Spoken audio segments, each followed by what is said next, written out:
تازه او بد خبر د پښتون ژغورنې غورځنګ د رهبرۍ پر غړي وسلوال برید شوی. دا چې څنګه او څه وخت نور جزئیات را سره ویډیو کې وګورئ او چینل هم سبسکرایب کړئ. د جهان نیوز درنو لیدونکو السلام علیکم. د پښتون ژغورنې غورځنګ د رهبرۍ پر غړي ګیلمن وزیر باندې د نامعلومو وسلوالو له لوري اسلام آباد ته پر لار وسلوال برید شوی دی. هغه ژور ټپي دی او سمدستي روغتون ته لیږدول شوی دی.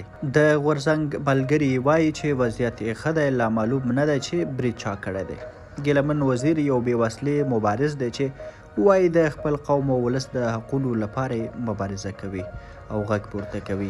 دی په خپلو خبرو او اشعارو کې د خپل ولس د یووالي او ویښتابه پیغامونه انتقالوي.